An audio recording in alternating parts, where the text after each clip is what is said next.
हरिओम। स्वागत है आप सभी का गीता ज्ञान में। भगवान जब दैवी संपदा के लक्षणों की चर्चा करते आ रहे थे और लगातार अनेक प्रकार के लक्षणों का बहुत ही विस्तृत रूप से वर्णन किया, तो आगे भगवान आज बात कर रहे हैं आसुरी संपदा के लक्षण।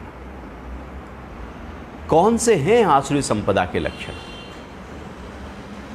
किसको कहेंगे कि इसकी जो बुद्धि है वो पूरी तरह से बिखर गई है, ये विकारों में आ गया है? किसको कहेंगे कि ये बुद्धिहीन हो गया है, विवेकहीन हो गया है? किसको कहेंगे कि यह व्यक्ति पूरी तरह से अहंकार के साथ जीवन को जी रहा है? तो भगवान कह रहे हैं, अध्याय 16 का ये श्लोक है 4। हे पार्थ, पाखंड, घमंड, अभिमान, क्रोध, कठोर वाणी और अज्ञान, ये सब आसुरी संपदा को लेकर उत्पन्न हुए पुरुष के लक्षण हैं। कौन कौन से हैं? पहली बात कह रहे हैं कि पाखंड। हमारे अंदर एक पाखंड बहुत ज़्यादा एक सामान्यतया देखा जाता है। पाखंड का मतलब होता है पूरी तरह से मुखौटा। जो हम हैं, हम कुछ और दिखा देना चाहते हैं, हम कुछ और बता देना चाहते हैं, जता देना चाहते हैं। हम जो हैं हम उसमें खुश नहीं। हम कहते हैं कि यदि मैं ये दिखाऊं तो शायद ज़्यादा बेहतर है। और ये मुखौटा हमारे साथ लगातार रहता है। इतना पर्सोना हमने बना लिया है। पर्सनैलिटी का मतलब ये पर्सोना से बना है शब्द पर्सनैलिटी। मतलब जो नहीं हो उसको दिखाने की कोशिश की जा रही है। अंदर जो है वो ही छुपाया जा रहा है, बाहर से कुछ और दिखाया जा रहा है। भगवान कह रहे हैं ये पाखंड है। पाखंड है कि अंदर से तो मुंह में राम बगल में छुरी, अंदर से तो एक कलुषिता है, एक द्वेष है, और ऊपर ऊपर से हम भगवान का नाम लिए जा रहे हैं, अपने को धार्मिक जताए जा रहे हैं। हम अंदर क्या हैं वो महत्वपूर्ण है, हम बाहर क्या हैं वो महत्वपूर्ण नहीं होता। लेकिन जीवन का सबसे बड़ा हिस्सा इसी बात में निकल जाता है कि हम बाहर क्या हैं और बाहर अपने को कैसा दिखा रहे हैं। और इसी कारण से हमारे बहुत सारे मुखौटे होते हैं। सुबह से लेकर रात तक के अलग अलग व्यक्तियों से जैसे हम बात करते हैं वैसा मुखौटा ओढ़ लेते हैं। और ये मुखौटों के साथ जीवन हम जीते रहते हैं, जीते रहते हैं, जीते रहते हैं। और फिर एक समय ऐसा आता है कि लगता है कि हम अपना पता भूल जाते हैं, क्योंकि मुखौटे इतने लगा लिए कि वास्तविकता में मैं कौन हूं यही भूल जाएंगे।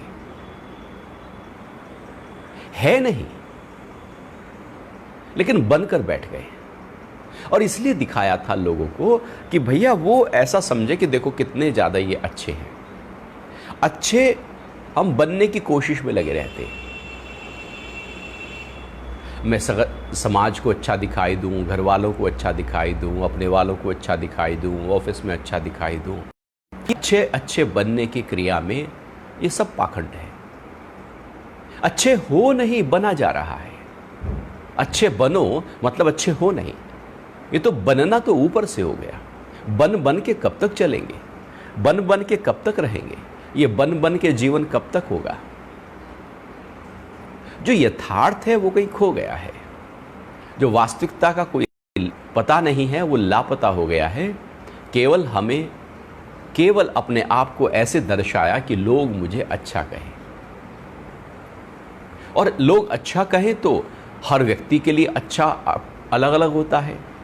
अब जब सबके लिए अच्छा अलग अलग होता है तो हम सबके लिए अलग अलग मुखौटा ओढ़ लेते हैं। और ये पाखंड पूरी तरह से हम फैला देते हैं। पाखंडी मतलब केवल वो हम कहें कि भैया ये पूजा पाठ करता है, ये पाखंडी है। नहीं, वो तो हमारे अपने जीवन में भी पाखंड खड़ा है और गहरे तौर पर खड़ा है। क्योंकि हम अपने को, आप देखना कभी अपनी बुराइयों को हम कैसे छिपाने की कोशिश करते हैं और अपने को अच्छा बताने की कोशिश करते हैं। अपने क्रोध को ढककर हम अपने करुणा में आने की कोशिश करते हैं। हम लगातार कोशिश में रहते हैं कि दूसरे मुझे एक अच्छी नजर से देखें। चोर भी चोरी करके दान देने चला जाता है,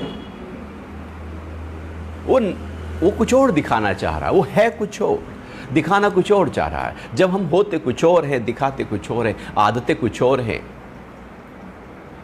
और हम चाहते हैं कि लोग मुझे इस तरह से बस देखें, मेरी छवि ये खराब ना हो, उस छवि को बनाए रखने के लिए हम लगातार पाखंड किए रहते हैं।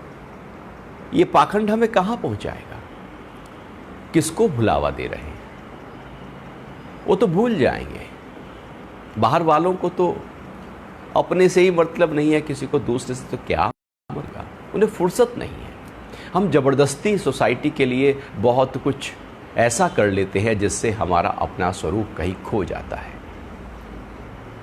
और नतीजा होता है कि यही कारण है कि हम ध्यान में नहीं उतर पाते, हम प्रार्थना में नहीं उतर पाते, क्योंकि उसके लिए तो यथार्थता चाहिए, वास्तविकता चाहिए, उसके लिए तो बिल्कुल सत्य चाहिए, उसके लिए तो जो हो वो चाहिए। पाखंड क्या है? जो है उसके ऊपर बहुत सारी परत दर परत हमने चढ़ा ली हैं, और अंदर क्या था पता ही नहीं है। जैसे कोई बात किसी ने कही और बात घूमते ऐसी बनती है, जब 8-10 बार घूम जाती है, कि जो थी वो तो थी नहीं, वो तो कुछ और ही बनती चली गई, वो तो कुछ और ही प्रकट हो गई। तो जब वो कुछ और ही प्रकट हो गई, तो इसका मतलब है कि वो यथार्थ से पूरी तरह से हट चुकी है। सत्य वहां पर रत्ती भर भी रहा नहीं, वास्तविकता से कोई दूर दूर तक का भी उसका मतलब नहीं है, क्योंकि वो पाखंड घट गया है। और पाखंड जीवन भर हमारे चित्त में एक तरह से संस्कारों को इकट्ठा करता रहता है ऊपर से, ऐसे ही कि जैसे हमने लेयर्स इकट्ठा कर ली हो अपने चेहरे पर, अपने कपड़ों पर। हम कपड़े तो अच्छे पहन सकते हैं, साफ सुथरे पहन सकते हैं, लेकिन दिल का क्या करोगे, मन का क्या करोगे? मन तो वही रहेगा ना, आप सज जाओ, तनाव तो वही रहेगा ना, भले ऊपर से मेकअप क्यों ना कर लो, मन तो परेशान, निराश, हताश, उदास है ना। ऊपर की सजावट तो पाखंड हो गई, सजावट तो भीतर की है, बदलाव तो भीतर का है। और आसुरी संपदा वाला व्यक्ति केवल पाखंड में रहता है, और जो पाखंड में रहे वही आसुरी संपदा वाला है। अब हम अपने अपने को देख सकते हैं कि हम दिन भर कितने पाखंड में रहते हैं, कितना बन ठन के बातें करते हैं। कुछ घटा नहीं घटना, लेकिन अपने वालों को बन ठन के बहुत ही ऊंची ऊंची बातें हम अपनी बताने लगते हैं। सब झूठ के आधार पर खड़ी हुई इमारतें हैं। भगवान कह रहे हैं ये पाखंड है, क्योंकि यथार्थता में कुछ है ही नहीं। बताएं क्या? कुछ हो तो बताएं। जीवन में कोई स्वभाव ऐसा डेवलप हुआ ही नहीं, कोई आदतें ऐसी आई ही नहीं, कोई सद्गुण ऐसे प्रकट हुए ही नहीं। अब जब सद्गुण अंदर से प्रकट ही नहीं हैं, लेकिन सोसाइटी में अपने वालों को तो उन सद्गुणों का बखान हमें करना पड़ेगा।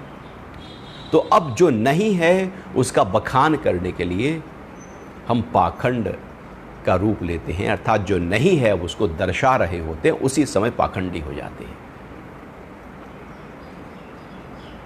और ये पाखंड में कहीं का नहीं छोड़ता। सबसे पहला है पाखंड, ऊर्जा को इम्बैलेंस कर देगा, पूरी तरह से तहस नहस कर देगा।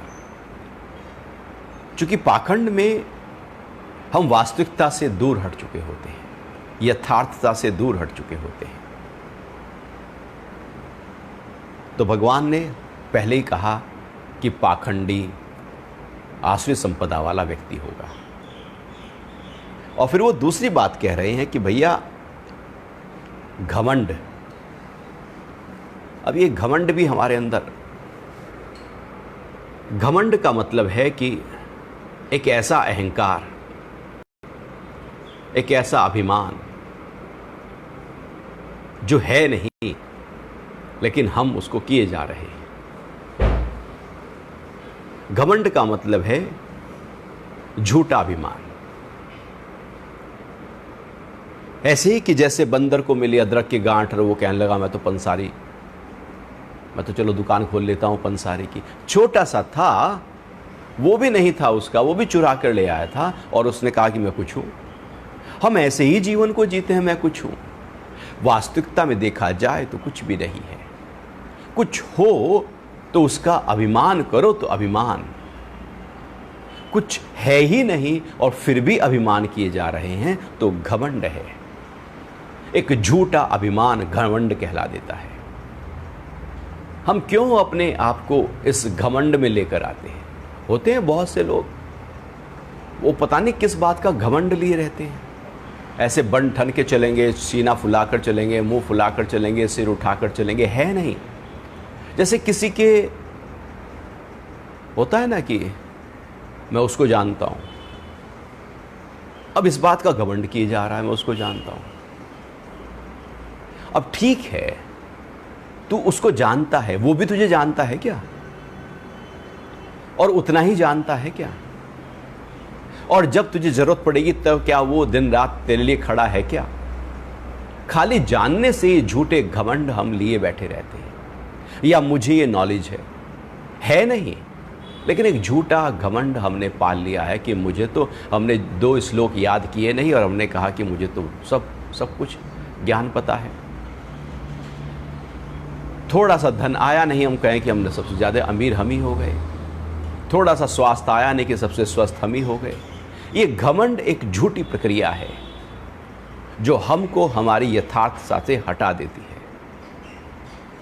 पूरी तरह से हम किसी और के अभिमान के ऊपर अपना घमंड पाले रखते हैं। अहंकार, अभिमान किसी और का है, घमंड हमारा है। जैसे हम ही हैं, हम है नहीं। जब जबरदस्त हो जाते हैं तो उसको घमंड कहते हैं। ये फूल के कुप्पा हम जबरदस्ती हुए रहते हैं और इसी कारण से हम अपनी यथार्थता को भूल जाते हैं और इसी कारण से हमारी ऊर्जा पूरी तरह से इम्बैलेंस हो जाती है। ऊर्जा का इम्बैलेंस होना एक तरह से ऐसे समझे कि जब हम घमंड में आ जाते हैं, पाखंड और घमंड में आ जाते हैं, तो हम जो हैं उससे अपने आप को भुला देते हैं और जो नहीं है उसका अमली जामा अपने को पहना देते हैं। जो नहीं थे वो उठा लिया, पाखंड हो गया। अब उसका घमंड करने लगे कि मैं यही हूं। एक तो पाखंड ऊपर से आया और फिर उसका अभिमान भी किया, झूठी चीज का कहा कि यही मैं हूं, तो घमंड कर बैठे। वो जो घमंड है वो जब टूटता है तो व्यक्ति फिर पूरी तरह से डिप्रेस हो जाता है, दुखी, परेशान, हताश, निराश हो जाता है। संबंध टूटने लगते हैं जिन संबंधों के आधार पर हम अपने घमंड को पाले हुए थे, जरूरत पड़ने पर जो वो संबंध साथ छोड़ देते हैं तो घमंड टूट जाता है। घमंड एक झूठी इमारत है। झूठी किसी की अहंकार की इमारत पर हमने कहा कि मैं घर बसाऊंगा, या हमारी ही अपनी झूठी अहंकार की इमारत है और हमने कहा कि ये मैं हूं। जो नहीं हो उसका अभिमान कर लेना घमंड है। और अक्सर हम जो नहीं होते हम उसी का ही अभिमान किए रहते हैं। हम हैं अपने कार्य क्षेत्र में बहुत ही छोटे और हम कहेंगे मैं बड़ा हूं, मैं तो अपनी फील्ड में पूरी तरह से एक्सपर्ट हूं, महारत हूं। हैं छोटे से। वो ऐसे ही होता है कि हम होते छोटे से हैं लेकिन अपने को बड़ा करने लगते हैं, अपने का विस्तार करने लगते हैं। वो मैं देखता हूं कि अभी वो कहीं से योग सीखा ही था और जैसे ही योग सीखा ही था तो अपने को योग गुरु, योगाचार्य और न जाने क्या क्या सोचने लगते हैं। अभी तो शुरू हुई थी और अपने को बड़ा करने चले। तो जैसे ही हमने कहा जो मैं नहीं हूं, हमने जब वो पकड़ लिया तो घमंड आ गया। और घमंड जब टूटता है तो व्यक्ति टूट जाता है। इसलिए घमंड को पालो नहीं। और आसुरी संपदा का ये एक गहरा लक्षण है कि वो घमंड में रहता है, उसके अंदर घमंड है। और यदि हमारे अंदर जब घमंड आए तो समझो कि हम आसुरी संपदा के लक्षण में उस नाव में बैठ गए, क्योंकि घमंड का रस बहुत है। अभिमान के लिए तो कुछ अर्जित करना पड़ेगा ना, कि मैंने ज्ञान अर्जित किया, मैंने पद अर्जित किया, धन इकट्ठा किया, अब उस पर अभिमान करके बैठा हूं। और घमंड तो कुछ अर्जित ही नहीं किया, वो तो बिल्कुल ऊपर ऊपर का है, तो उसका एक रस आ जाता है। ऐसे बहुत से लोग होते हैं, वो कुछ नहीं होते, लेकिन मैं इसको जानता हूं, मैं उसको जानता हूं, बस वो उसी में ही अपने आप को न जाने अपने को बड़ा करने लगते हैं। जो नहीं हो, जब उसको बड़ा करने लगोगे तो वह घमंड हो जाएगा। और ये घमंड की जो प्रक्रिया है, अनूठी प्रक्रिया है, ये व्यक्ति को कहीं का भी नहीं छोड़ती, क्योंकि सामने वाले को ही पता है कि घमंड है। हमें भी पता है कि घमंड है, लेकिन फिर भी उसका एक रस है।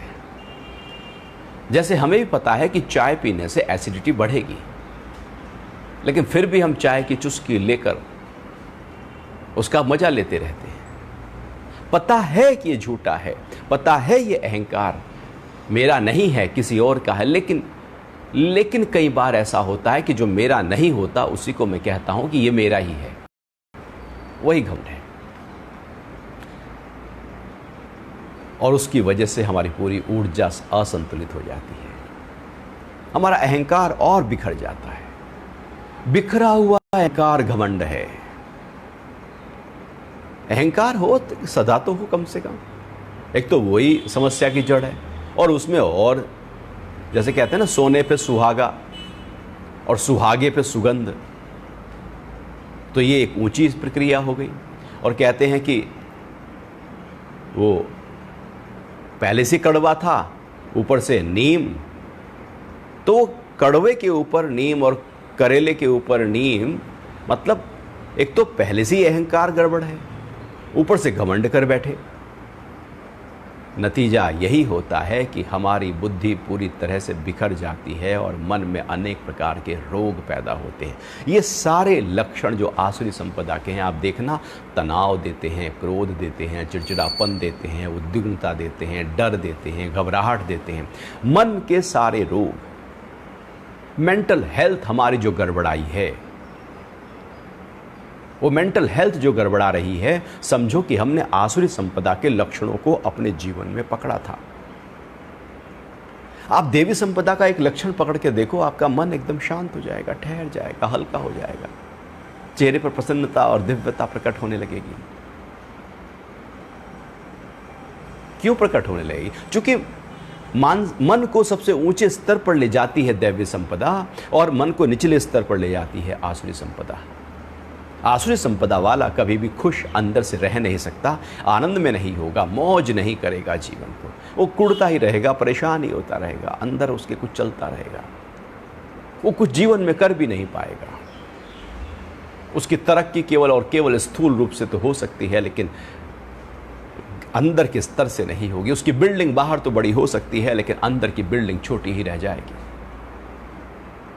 क्योंकि उसने कभी भी अपने अंदर को अनुभव ही नहीं किया है। तो भगवान कह रहे हैं कि जो घमंड है, वो जो घमंड है, वो कभी भी व्यक्ति को ऊर्जा को संतुलित करने नहीं देता, यथार्थ में आने नहीं देता, वास्तविकता से परिचय करने नहीं देता, और ऐसे व्यक्ति कभी भी ध्यान में उतर नहीं सकते। और फिर आगे कह रहे हैं अभिमान,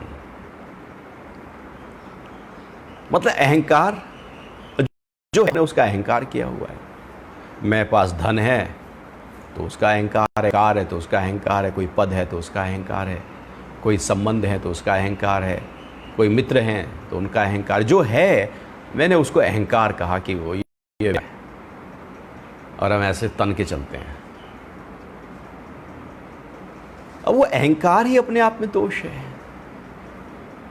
अब मेरे लिए है, उसमें मेरा क्या है? मुझे मिल गया है, किसी कारणों से मिल गया, प्रकृति के किसी संयोग से मिल गया, कोई प्रारब्ध से मिल गया, कुछ मिल गया, मेरे कर्मों के फल से मिल गया, उसमें अहंकार करने की जरूरत क्या है?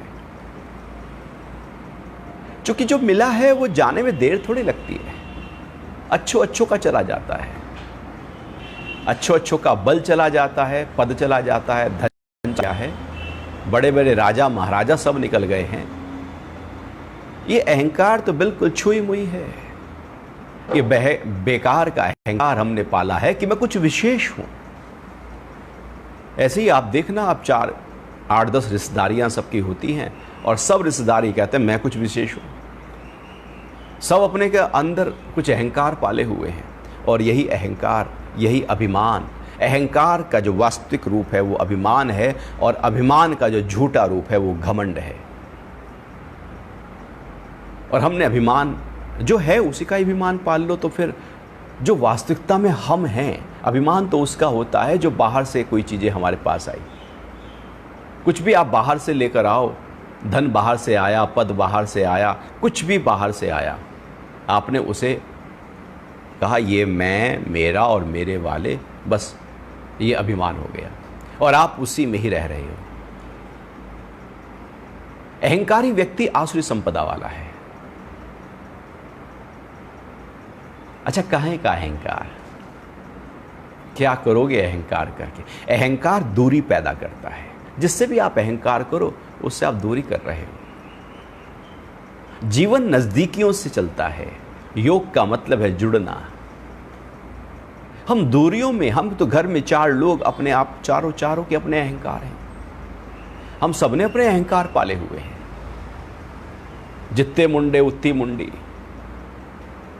जितने भी लोग हैं सबने अपना अहंकार पाला हुआ है और वो उसी अहंकार को पकड़कर, अभिमान जो मेरे पास है उसको वो कहता है कि मैं कुछ हूं और वो पकड़ लेता है मैं कुछ हूं। नतीजा होता है कि जो वास्तविकता में वो है वो छूट जाता है, वो छूट जाएगा। जैसे मैंने कोई अपना नाम दूसरा रख लिया और अब उसी नाम से मैं अपने आप को प्रचलित करने लगा और कई साल हो गए, तो वास्तविकता में जो नाम था वो खुद ही भूल जाएंगे नाम क्या था मेरा। जो हम सत्य चित्त आनंद स्वरूप हैं, जो आत्म तत्व हैं, जो आनंद स्वरूप, प्रेम स्वरूप, ज्ञान स्वरूप हैं, उसको छोड़कर अब हमने कहा मैं धनी हूं, मैं कुटुंब वाला हूं, मैं पद वाला हूं, मैं कुछ हूं, मैं सुंदर हूं, मैं कुछ विशेष हूं, मैं कुछ ज्ञानी हूं। मैंने उसे छोड़ दिया जो मैं हूं। अब मैंने बाहर की चीजों को पकड़ लिया जो मैं नहीं हूं और कहा कि ये मैं हूं। ये अभिमान हमारे प्रेम को खा जाता है, ज्ञान को खा जाता है, आनंद को खा जाता है। अभिमान वाले व्यक्ति के अंदर प्रेम नहीं होता, कठोरता होती है, कलुषितता होती है। क्योंकि अभिमान अंदर आ गया और वो अहंकार उसके अंदर जो आया है, उस अहंकार के साथ ही वो जीवन जिएगा। वो चाहेगा कि मुझे बड़ा पद मिले, बड़ी कुर्सी मिले, ऊंचा स्थान मिले, सब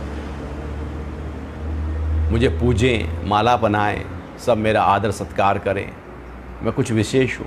ये अभिमान हम पाल के रखते हैं और नतीजा होता है कि हम दूर होते चले जाते हैं, अपनों से ही दूर हो जाते हैं, केवल और केवल अभिमान के कारण। क्योंकि जिससे भी अभिमान करोगे उस अभिमान के कारण से क्या होगा कि वो दूर हो जाएगा और अभिमानी व्यक्ति अकेला पड़ जाता है एक समय पर आकर। जब अहंकार फलता फूलता है तो व्यक्ति धीरे धीरे धीरे धीरे अलग होता चला जाता है, अलग होता चला जाता है, इकट्ठा होता चला जाता है। बस वो अलग हो जाएगा क्योंकि अहंकार की बदबू अब आने लगी है। और फिर आगे भगवान कह रहे हैं क्रोध। एक गुस्सैल व्यक्ति जो होते हैं ना, वो गुस्सा ही करते रहते हैं, नाक पे उनके गुस्सा ही बैठा रहता है, जैसे मक्खी नाक पे बैठी हो। वो बस तनिक तनिक बातों में गुस्सा कर लेते हैं, जरूरत नहीं है फिर भी गुस्सा किए जा रहे हैं। कुछ हाल ऐसा ही होता है हमारा भी। चाय थोड़ी ज़्यादा गर्म हो तो गुस्सा, थोड़ी ठंडी हो जाए तो गुस्सा, रोटी थोड़ी कम जली हो तो गुस्सा, ज़्यादा जल गई तो गुस्सा, थोड़ी ज़्यादा पतली हो तो नाराज़ हम, थोड़ा ज़्यादा मोटी हो गई तो नाराज़ हम। हमारी पता ही नहीं कि हम गुस्सा किस बात पे कर रहे हैं और ये गुस्सा लगातार चलता रहता है। बिन बात के गुस्सा यदि व्यक्ति कर रहा है तो बात पे तो कितना करेगा, उसके अंदर कितना हलचल होगी, क्रोध का मतलब है अपनी पूरी एनर्जी को पूरी तरह से तहस नहस कर देना। क्रोध का मतलब है कि व्यक्ति इच्छाओं में जी रहा है। वो कहता है कि जो मैं चाहता हूं वो पूरा हो, मेरी हर इच्छा पूरी होनी चाहिए, और सब मेरे आसपास के जितने भी लोग हैं बस मेरी इच्छा को पूरा करने के लिए। इसलिए तो राजा महाराजा इतने नौकर चाकर रखते थे, इच्छा को पूरा करना है इसलिए लोग चाहिए। लोग ही ना हो तो फिर इच्छा पूरी कैसे करोगे? हम इच्छा पूरी करने के लिए संबंधी इकट्ठा कर लेते हैं, मित्र इकट्ठे कर लेते हैं, और जो इच्छा पूरी करता रहता है उससे बस हमारा बहुत अच्छा, ये तो अजीज हैं जी, ये तो विशेष हैं जी, ये तो बस पूज्य हैं जी, ये तो मान्य है जी। क्यों मान्य है? क्योंकि इच्छा पूरी हो गई। यदि वही व्यक्ति कल इच्छा पूरी करने से मना कर दे तो वही दुश्मन होने लगता है, उसे राज होने लगते हैं। मेरे लिए मेरे अनुरूप उसने किया तो बहुत अच्छा है, मेरा मित्र है, और मेरे अनुरूप नहीं किया, मेरी बात पे नहीं चला, मेरा कहना नहीं माना, रहे भैया ये तो मेरा अपना नहीं। अब तो अहंकार हो गया इसके अंदर। फिर हम इस तरह से तिरस्कृत कर देते हैं, क्योंकि हमारी इच्छाओं के आधार पर फिर क्रोध प्रकट होता है, और ऐसे ही हम लोगों पर क्रोध करने लगते हैं। क्रोध इच्छा के आधार पर पैदा होता है, कामनाओं के आधार पर पैदा होता है। यदि कामनाएं हैं, इच्छाएं हैं, तो क्रोध होगा ही होगा। ऐसा हो नहीं सकता कि इच्छाएं हो और क्रोध ना हो, क्योंकि सारी इच्छाएं तो पूरी हो नहीं सकती, वो तो किसी की भी नहीं हुई। और जो इच्छाएं पूरी हो गई वहां पर अहंकार आ गया, और जो इच्छाएं पूरी नहीं हुई वहां पर क्रोध आ गया। और क्रोध उनसे आ गया जो इच्छाओं को पूरा करने में रुकावट बनकर खड़े थे। और हमारी इच्छाओं को पूरा करने में बहुत सारे लोग रुकावट बनकर खड़े हो जाते हैं। हम कोई पद चाहते हैं और कोई नहीं देने दे रहा है, हम धन चाहते हैं कोई रोक कर बैठा है, हम सम्मान चाहते हैं कोई रोक रहा है। हम कुछ चाहते हैं और रोक कर जो बैठ जाए, बस समझ लेना कि अब उस पर गुस्सा निकलने वाला है। अर्थात जैसे अग्नि से धुआं निकल जाता है, ऐसी इच्छाओं से क्रोध उभर जाता है, कामनाओं से क्रोध उठ जाता है। क्रोध से भरा हुआ व्यक्ति आसुरी संपदा का लक्षण है, बिखरा हुआ व्यक्तित्व है। वो केवल बाहर की तरफ जा रहा है, क्रोधी बाहर की तरफ बहता है, करुणा वाला भीतर की तरफ बहता है। हम बाहर बह रहे हैं तो क्रोध जरूर आएगा, हम भीतर बह रहे हैं तो क्रोध नहीं, क्रोध ही करुणा में बदल जाएगी। ऊर्जा का अव्यवस्थित होकर बहना क्रोध है, ऊर्जा का संतुलित होकर बहना करुणा है। करुणा निरीच्छा के आधार पर पैदा होती है और क्रोध इच्छाओं के आधार पर पैदा होता है। ये क्रोध हमको एक तरह से पूरे शरीर में, मन में, प्राणों में, बुद्धि के स्तर पर बहती हुई ऊर्जा को पूरी तरह से तहस नहस करने का काम करता है। इसलिए जो व्यक्ति क्रोधी होता है उसके शरीर में बहुत सारे उपद्रव पैदा हो जाते हैं, रोग पैदा हो जाते हैं, जिसको कहा गया है मनोकायिक रोग पैदा होते हैं। मनोकायिक का मतलब है कि मन से चलते हैं और काया पर उतर आते हैं। साइकोसोमैटिक, सूक्ष्म से स्थूलता पर उनका प्रकटीकरण होने लगता है। क्रोध मन के स्तर पर था, लेकिन उसका असर तन के स्तर पर आ जाएगा। इसलिए ऐसे व्यक्ति बहुत ज़्यादा चिड़चिड़े होते हैं, ब्लड प्रेशर उनका बढ़ जाएगा, हार्ट की प्रॉब्लम वो लेकर बैठ जाएंगे। क्रोध वाला व्यक्ति हाइपर एसिडिटी में आ जाएगा, कहीं ना कहीं कोई ना कोई दर्द होने लगेगा, किसी ना किसी रूप से सेंट्रल नर्वस सिस्टम के ऊपर इम्पैक्ट आ जाएगा, पाचन तंत्र गड़बड़ा जाएगा। क्रोधी व्यक्ति का पाचन तंत्र कभी भी अच्छा नहीं होता, क्योंकि जैसे हमारे पैर की जो काफ मसल्स हैं उनको सेकंड हार्ट कहा जाता है, ऐसी जो हमारे पेट की मसल्स हैं उनको सेकंड ब्रेन कहा जाता है। यदि हमारे मन में ही पूरी तरह से हलचल है तो हमारा पेट हलचल में है। इसका तो सीधा संबंध आप देखना, कभी भी कोई ऐसा फ़ोन कॉल आए जो आपको एकदम, जो आपने सोचा नहीं था, ऐसा कुछ घटना घट गई और आप एकदम व्याकुल हो जाएं, तो आप सीधे बाथरूम जाएंगे, पेट में होल हो जाएगी। ये पेट में होल क्या है, क्यों हो जाती है? मन हिलते ही पेट एकदम गड़बड़ा जाएगा। ऐसे क्रोध वाला व्यक्ति को इरिटेबल बाउल सिंड्रोम होगा, या कॉन्स्टिपेशन होगा, या लूज मोशन रहेंगे, उसका पेट हलचल में ही रहेगा। पेट कभी ठीक नहीं होगा। पेट की हलचल लगातार जीवन भर बनी रहने वाली है, क्योंकि उसने क्रोध पाल लिया है। और क्रोध पाल लिया और ब्लड प्रेशर है तो ब्लड प्रेशर रहेगा। और एक बार यदि क्रोध किसी को हो, जैसे आप गुस्सा करें और किसी को डायबिटीज़ भी है, उसने गुस्सा किया तो उसका शुगर लेवल बढ़ जाएगा, शूट कर जाएगा एकदम। किसी को ब्लड प्रेशर की शिकायत है, हाइपरटेंशन है, और उसने गुस्सा किया, उसका ब्लड प्रेशर बढ़ जाएगा। ब्लॉकेज हार्ट में है, गुस्सा करने लगे तो उसकी ब्लॉकेज और बढ़ने लगेगी। जो भी रोग है, आप क्रोध करो, उस रोग को बढ़ा लोगे। कोई भी रोग, A to Z कोई भी रोग शरीर का आप ले लें, क्रोध कर लीजिए, एकदम बढ़ जाएगा वो रोग। ये क्रोध ना तो शरीर के स्तर पर कुछ फायदा देता है, ना मन के स्तर पर फायदा देता है, ना भावनाओं के स्तर पर फायदा देता है, ना बुद्धि के स्तर पर फायदा देता है, ना विवेक के स्तर पर फायदा देता है। ये फायदा देता है अहंकार को पुष्ट करने के लिए। मैं कुछ हूं, मैंने कहा था, तुमने नहीं किया, तो अहंकार पर ठेस लगी। अहंकार जब हिलता है तो क्रोध के रूप में प्रकट हो जाता है। तो क्रोध को थोड़ा देखें, अपने क्रोध को थोड़ा कम करें, अपने चेहरे पर मुस्कुराहट लाएं, स्वीकार भाव लाएं, प्रार्थना लाएं, शुक्राना लाएं। क्रोध से कुछ नहीं रखा, कुछ बनता नहीं है। कुछ समय के लिए तो आपको लगता है कि मैं क्रोध करके कुछ बड़ा हो गया, लेकिन अगले ही पल जिस पे क्रोध किया था, जब वो नाराज होता है तो आपको लगता है बेकार में मैंने क्रोध किया था। और घरों में भी अक्सर हम लड़ के जीतने की कोशिश करते हैं। घर में लड़कर जीतना हारने के बराबर होता है। क्रोध किस पर कर रहे हो,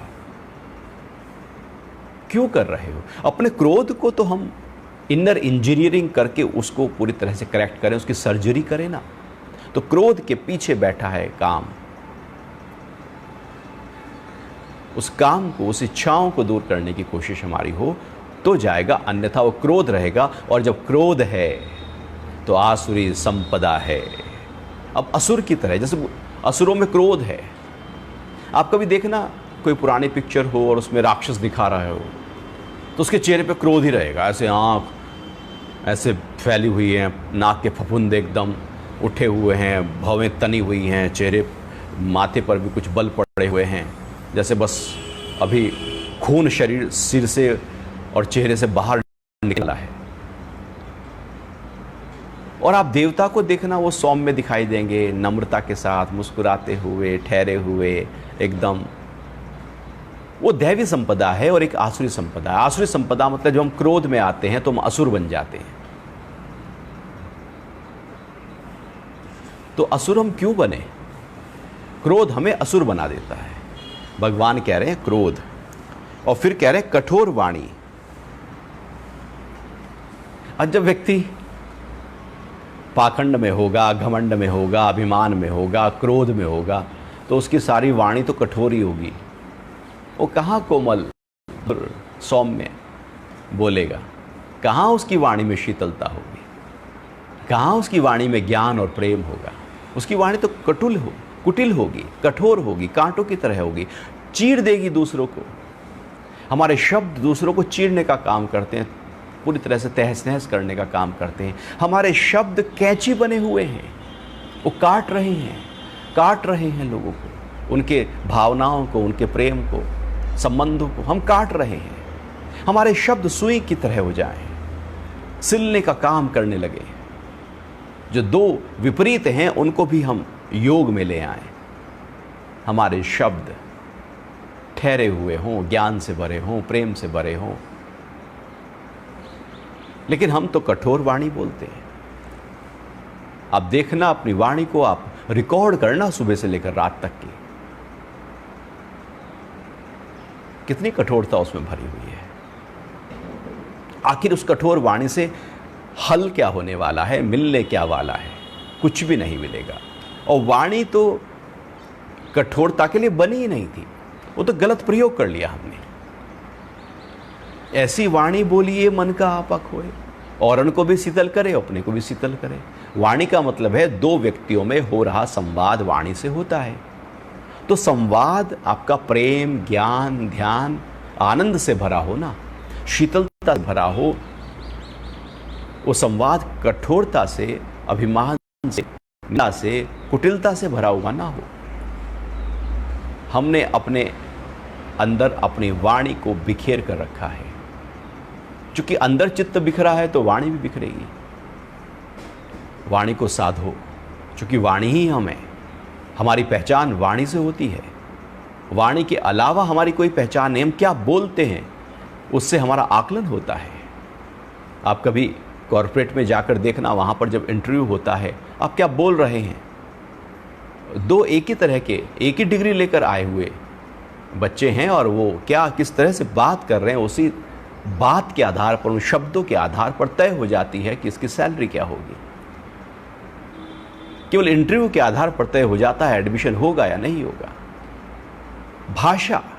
भाषा में ज्ञान है, प्रेम है, अनुभव है या नहीं है। वाणी में कठोरता ना हो, उसमें घमंड, उसमें क्रोध, उसमें अभिमान, उसमें पाखंड नहीं उतरना चाहिए। अपनी वाणी को शुद्ध करो। अनावश्यक कचरे को वहाँ से हटाते जाओ, अनावश्यक शब्दों को हटाते जाओ।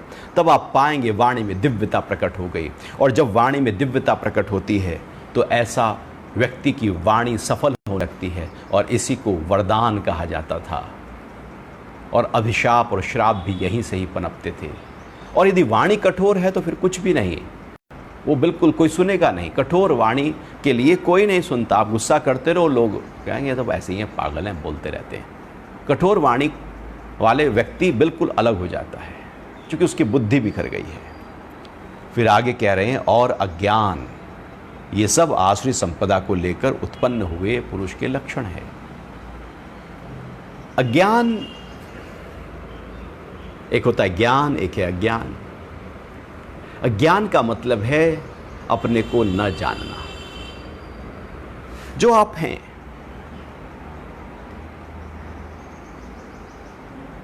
शुद्ध परम तत्व, जो हम हैं आनंद स्वरूप, जो हम हैं सच्चिदानंद, उसे छोड़कर आत्मा, कॉन्शियसनेस, चेतना को अनुभव नहीं किया है, और बाकी हमने बाहर की चीज़ों को इकट्ठा कर लिया। बाहर का सारा ज्ञान अज्ञान कहलाता है। प्रकृति का सारा ज्ञान, जगत का सारा ज्ञान, संबंधों का सारा ज्ञान अज्ञान है। ज्ञान तो केवल अपना स्वरूप का है। उसके अलावा जो भी नॉलेज है सब इंफॉर्मेशन है, सूचनाएं हैं, और हमने अपने अंदर सूचनाओं को भर लिया है। सूचनाएं हमें कभी भी आगे नहीं उठा सकती, बढ़ा सकती। वो केवल और केवल बुद्धि तक, चित्त में जाकर इकट्ठा हो जाएंगी, लेकिन आंतरिक अनुभव सूचनाएं नहीं देती। आंतरिक अनुभव तो केवल और केवल हमारा अभ्यास देता है। अज्ञान का मतलब है अपने ज्ञान को छोड़कर बाहर में अटक जाना। और अधिकतर हम जो बाहर का ज्ञान है उसी को ज्ञान समझते हैं और कहते हैं मैं तो बड़ा ज्ञानी हूं। हम अपने को पता नहीं बड़ा ज्ञानी समझने लगते हैं, क्योंकि हमने ये भी जाना, वो भी जाना, वो भी जाना, ये भी शास्त्र पढ़ा, वो भी सुना, वो भी सुना। हम शास्त्र को पढ़कर ज्ञानी समझने लगते हैं। हमने कुछ याद कर लिया तो ज्ञानी, हमने कुछ मंत्र याद कर लिए, दोहे याद कर लिए, श्लोक याद कर लिए तो हमने कहा हम ज्ञानी। सब अज्ञान है। वो मंत्र जब मेरे जीवन में उतर जाए, उसका अनुभव बदल में आ जाए तो वह ज्ञान होता है। और जब वो केवल और केवल शब्द इकट्ठा किए हुए हैं बुद्धि पर तो वह अज्ञान होता है। जब तक उसको हमने प्रोसेस नहीं किया, अनुभव में नहीं उतारा, तब तक वो ज्ञान नहीं बनता। वो सब अज्ञान है। बाहर से जो भी आए सब अज्ञान होता है। जो अंदर अनुभव में उतरे वो ज्ञान होता है। अक्सर हम बाहर की सब इकट्ठा, दूसरे का अनुभव जब हम सुनते हैं वो भी अज्ञान है। ज्ञान तो वो है कि जो मैंने अपना अनुभव इकट्ठा किया है, मैं ध्यान में उतरकर अपने अनुभव को पाया है, वो ज्ञान है। बाकी तो वो अज्ञान होगा।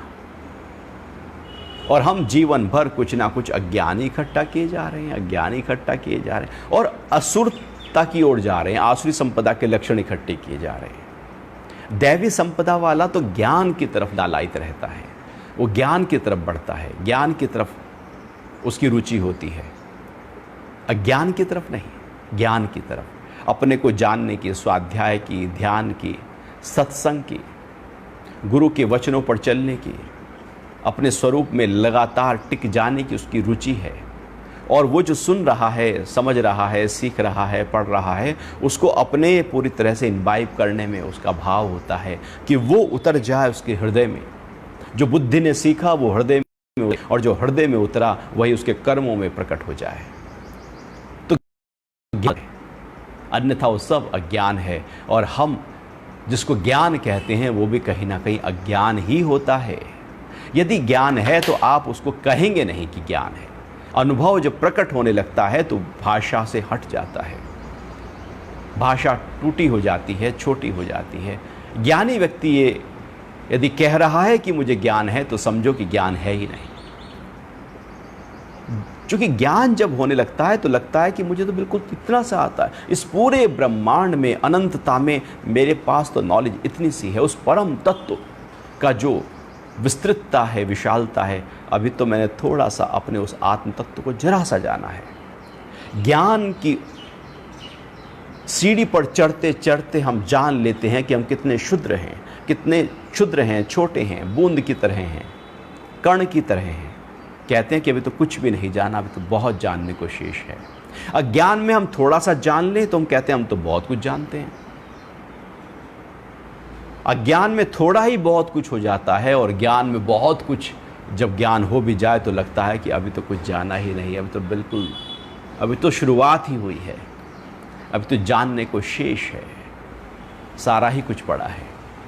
तो इस तरह से ये जो अज्ञान है उसमें हम लगातार रहते हैं, हमारी वृत्ति अज्ञान में रहती है। तो भगवान कह रहे हैं, हे पार्थ, अध्याय 16 श्लोक 4, पाखंड, घमंड, अभिमान, कठोर वाणी और अज्ञान, ये सब आसुरी संपदा को लेकर उत्पन्न हुए पुरुष के लक्षण हैं।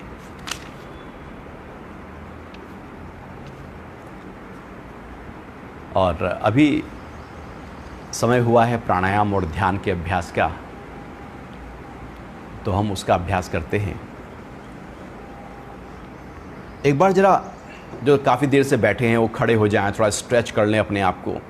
एक बार ताड़ासन कर लें, खड़े हो जाएं सीधा, अंगुलियों को फंसा लें, हथेलियां पलटें, हाथ को उठाएं ऊपर और खींचें पूरा शरीर। एड़ियों को भी उठा दीजिएगा, पूरा शरीर लगातार ऊपर की तरफ खींच डालें। एड़ियों को भी उठाया हुआ है और खींचें, हाथ थोड़े पीछे, थोड़ा और खींचे और मुस्कुराएं। खिंचता हुआ शरीर और ऊपर की तरफ खींचें, जैसे बस आज छत छू ही लेंगे। हर जोड़ पर, हर मसल्स पर पूरे नर्वों का प्रभाव पड़ने दें। लंग्स भी फैले हुए हैं, पूरी कमर, रीढ़ ऊपर की ओर खींच रही है, सारे जोड़, सारे मसल्स को ऊपर की ओर खींचा हुआ है। सांस लंबा भरते रहें, लंग्स फैले हुए हैं। जब आप सांस लंबा गहरा भरेंगे तो लंग्स पूरी तरह से सांसों से भर जाएंगे, लेकिन रोक कर रखना। थोड़ा और खींचो, थोड़ा सा मुस्कुराओ तो, और खींचो, हाथ थोड़े और पीछे। लगातार खिंचा हुआ ताड़ के पेड़ जैसा हमारा शरीर, ताड़ासन। हाथ थोड़े से और पीछे ले जाओ, नहीं, हाथ थोड़े से पीछे तो ले जाओ, थोड़ा सा और खींचो, कोहनी तो सीधी कर लो। हाँ, एड़ी तो उठी है ना, अच्छा मुस्कुरा भी रहे हो ना। हाँ, धीरे से वापस हाथों को नीचे ले, बैठ जाएंगे आराम से।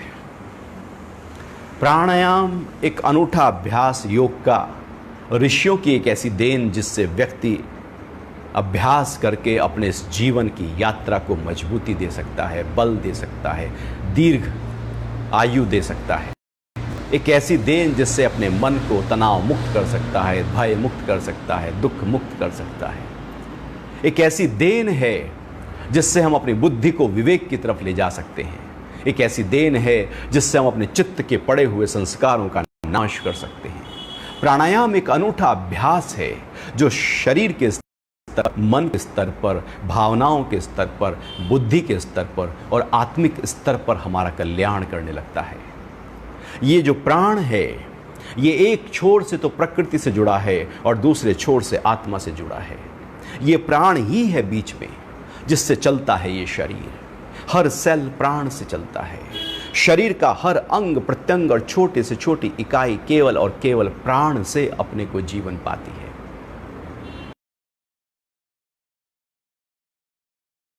और मात्रा में पूरे ब्रह्मांड में व्याप्त है, बस इसको भर लेना है अपने इस शरीर में। प्रकृति ने बहुत कुछ प्राण हमें दे दिया है। जीवन के जीने के सारे साधन हमको उपलब्ध करा दिए हैं प्रकृति ने, बिना किसी टैक्स के, बिना किसी मोल के, सब फ्री है। लेकिन हम ही नहीं भरते, हम ही खुले आकाश के तले आकर आकाश को नहीं देखते, हम ही श्वासों को पूरा नहीं भर पाते, हम ही पानी को उतना नहीं पी पाते, हम ही धरती से नहीं जुड़ पाते। नतीजा होता है कि ये शरीर प्रकृति से दूर होने लगता है और रोगी हो जाता है। बना है प्रकृति से, जितना नज़दीक रहेगा प्रकृति में स्वस्थ रहेगा। और प्रकृति से लगातार ये शरीर जुड़ा पड़ा है श्वासों के माध्यम से। एक एक श्वास आती जाती है, प्रकृति से हमारा नाता जोड़ कर रखती है, संबंध जोड़ कर रखती है। जैसे होता है ना कि हम लोगों को फ़ोन करते रहते हैं तो संबंध बने रहे भैया, इसलिए चलो हाल हवाल लेते रहो, संबंध बने रहे। ऐसे लगातार क्षण क्षण 21,600 बार 24 घंटे में हमारा संपर्क प्रकृति से होता रहता है। और जब तक ये संपर्क मजबूत है हम स्वस्थ हैं। जहां संपर्क कमजोर पड़ा हम बीमार होने लगते हैं, और यदि संपर्क टूट जाए तो व्यक्ति मर जाता है। प्राणायाम इसी संपर्क को साधने की क्रिया है। प्राणायाम है प्राणों को इस शरीर के अंदर भर जाने की क्रिया, जिससे हम पूरी तरह से स्वस्थ हो जाएं।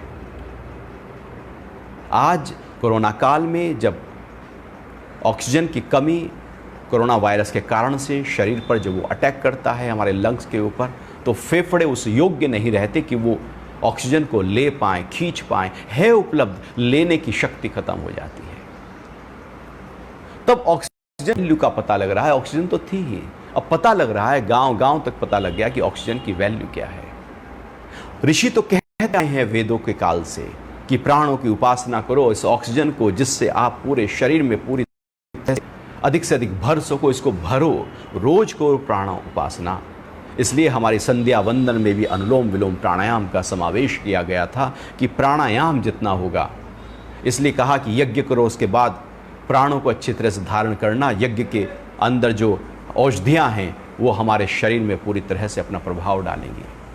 तो प्राणायाम हमें जरूर करना है। ऐसा नहीं कि कोरोना काल में ही करना है, जब तक हैं तब तक करना है। जब तक ये जीवन है, इस जीवन में चार चांद लगा देगा यह प्राणायाम। जीवन को सबसे ऊंचे स्तर पर ले जाएगा यह प्राणायाम। अनुलोम विलोम प्राणायाम से शुरू करते हैं। सीधे हाथ की प्राणायाम मुद्रा बनाकर नाक पर ले जाएं। राइट नोस्ट्रिल को बंद करना, इंडेक्स फिंगर मिडिल फिंगर को माथे के बीच में रखना। लेफ्ट से श्वास को निकाल दीजिए बाहर, फिर लेफ्ट से ही श्वास को भरते हैं भीतर।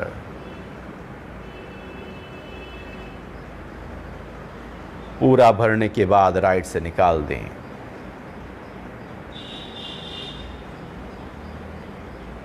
फिर राइट से भर लें।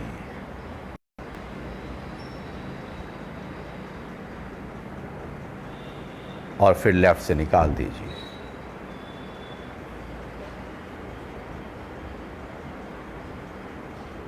फिर लेफ्ट से भर लें। धीरे धीरे सांस को भरना और धीरे धीरे श्वास को निकालना। सीधी रहे कमर, जिससे रीढ़ सीधी होने पर हमारे चक्रास एकदम अलाइन हो जाएं, ऊर्जा ऊर्ध्वगामी करे। इतना भरना कि लगे और भर नहीं सकते, इतना निकालना कि जैसे खाली हो गए हैं पूरी तरह से हम।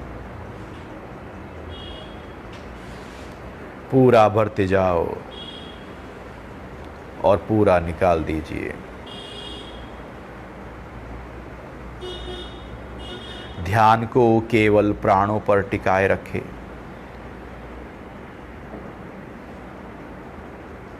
अधिक से अधिक श्वास भर रहे हैं और अधिक से अधिक श्वास निकाल रहे हैं। सांस भरने में जितना समय लगे, निकालने का समय दुगना हो।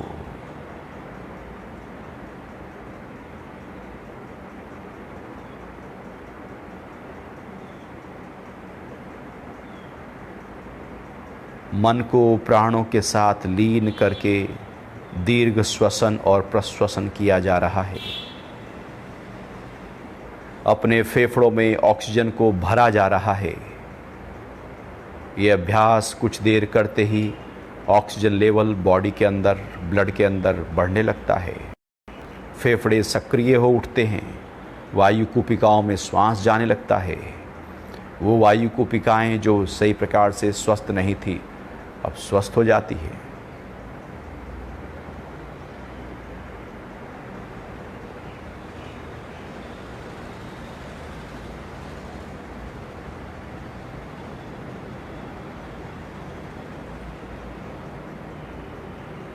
पूरा भर लें और पूरा निकाल दें।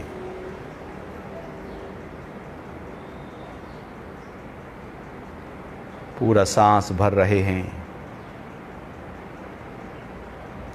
और निकाल रहे हैं। धीरे धीरे ब्रह्मांडीय प्राण को अपने पिंड में धारण किया जा रहा है। प्राणों का स्वागत हो रहा है और फिर धीरे धीरे हमारे शरीर में जो अशुद्धताएं इकट्ठा हो गई हैं, CO2 इकट्ठा हुई है, उसकी निकासी की जा रही है। बार बार करते रहने से प्राणों का एक घर्षण पैदा होता है, जिससे ईड़ा और पिंगला दोनों नाड़ियां, चंद्र और सूर्य स्वर दोनों स्वर संतुलित होने लगते हैं। इनके संतुलन से मन ठहर जाता है, तनाव मुक्त और भय मुक्त होने लगता है। ईड़ा और पिंगला नाड़ियों के संतुलन से हृदय और फेफड़े, मस्तिष्क पूरी तरह से ऊर्जा से भर जाते हैं।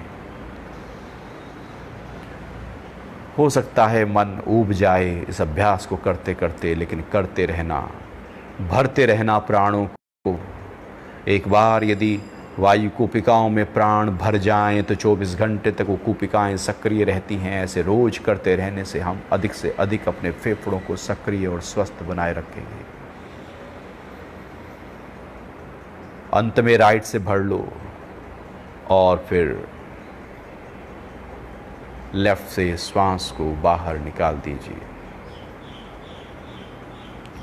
आंखें बंद रखते हुए शांत भाव से बैठे रहें, अपने आप से जुड़कर।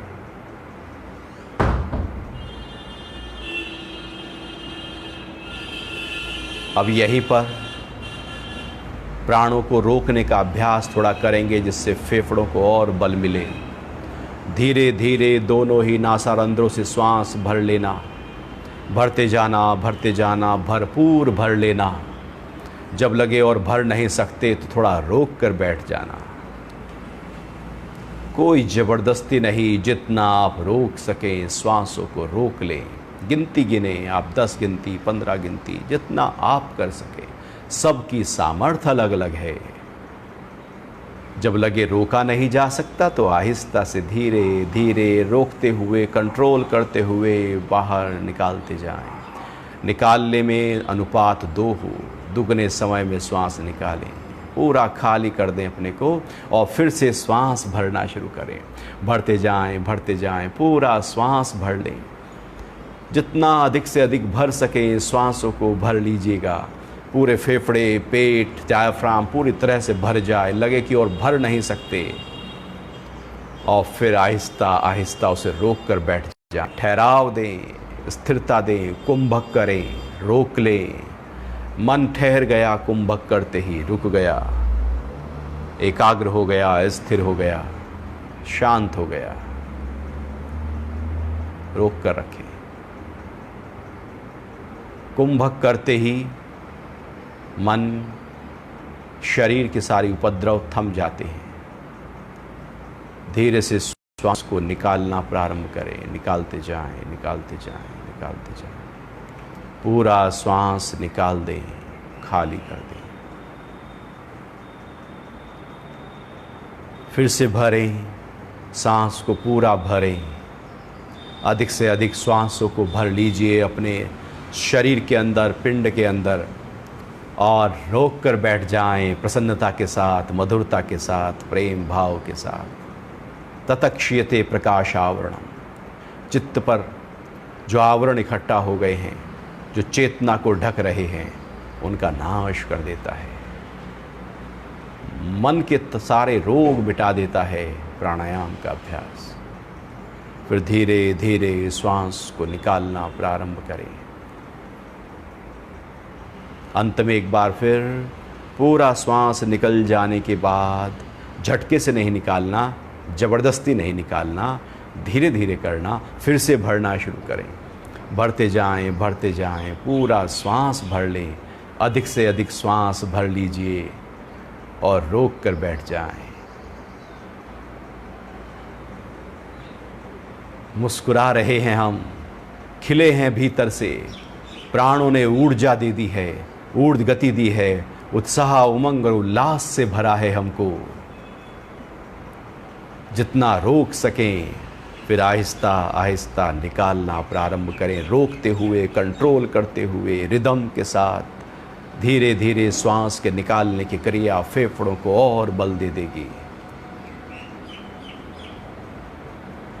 श्वास को पूरा निकाल दें और शांत भाव से सांसों को नॉर्मल रखते हुए बंद आंखों के साथ बैठे रहें।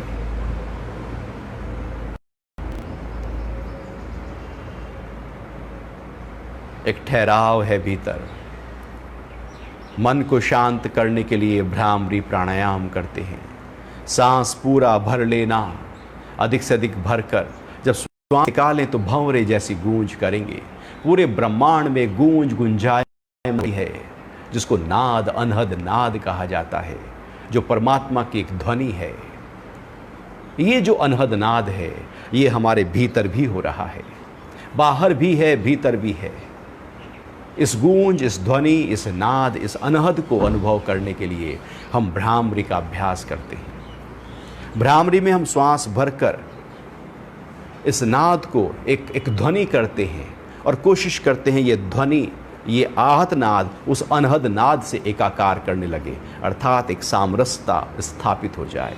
बाहर से हम अपने आप को डिस्कनेक्ट कर लें, बाहर की सारी आहत ध्वनियाँ हमारे भीतर ना आए, इसलिए अंगूठों से कानों को बंद करते हैं। मन ख्यालों, विचारों, कल्पनाओं में न जाए, इसलिए इंडेक्स फिंगर से हम आँख को थोड़ा सा दबाते हैं। जैसे ये दबाते हैं तो मन थॉटलेस हो जाता है। इस प्रकार से ये सारे हमारे मर्मा स्थल हैं। इंद्रियां, आँख, नाक, कान, मुख, जो 7 द्वार हैं हमारे ऊपर, जो बाहर की तरफ ऊर्जा को फेंक रहे हैं, इस मुद्रा के माध्यम से उस ऊर्जा को हम अंतर्मुखी करते हैं, जुड़ जाते हैं अपने से। जगत से हम अपना संपर्क छोड़ देते हैं, हटा देते हैं, तोड़ देते हैं। जैसे ताला लगा दिया हो हमने जगत के संपर्क से। अब अंदर से एक नाद उत्पन्न करते हैं, एक ध्वनि उत्पन्न करते हैं, और ये ध्वनि हमको हमारे ही भीतर और जो बाहर हो रहा है अनहद नाद, तो करते हैं भ्रामरी प्राणायाम। कर लेना।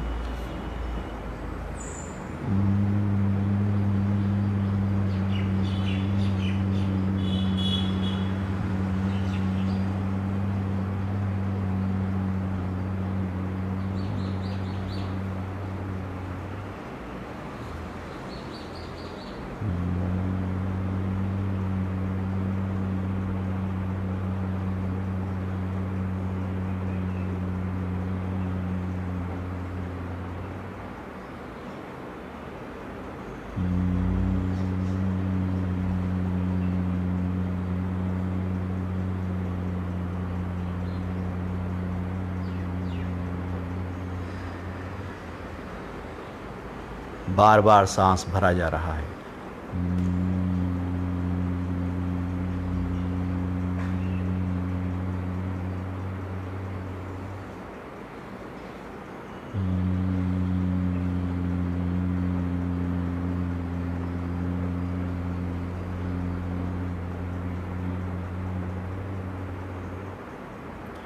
धीरे से हाथों को हटा लें, आंखें बंद कर लें। मन शांत है, ठहर गया, हल्का हो गया।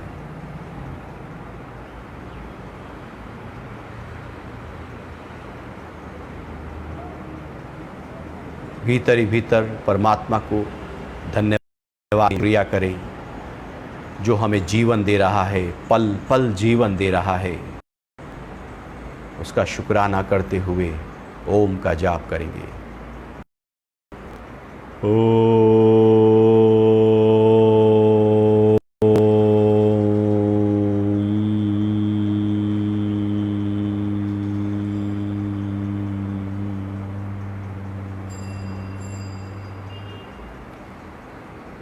पूरा सांस भरिएगा।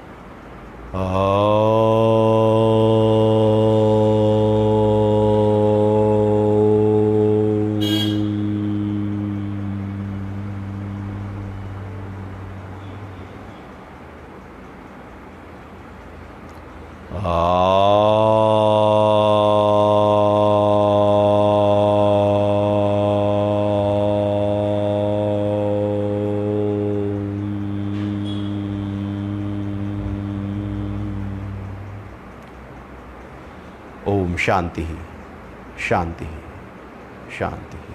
हथेलियाँ रगड़ लीजिए, गर्म कर लें। गर्म हो जाएं, ऊर्जा जब हथेलियों की तरफ बढ़ने लगे आंखों पर रख लें, ढक लें अपनी आंखों को।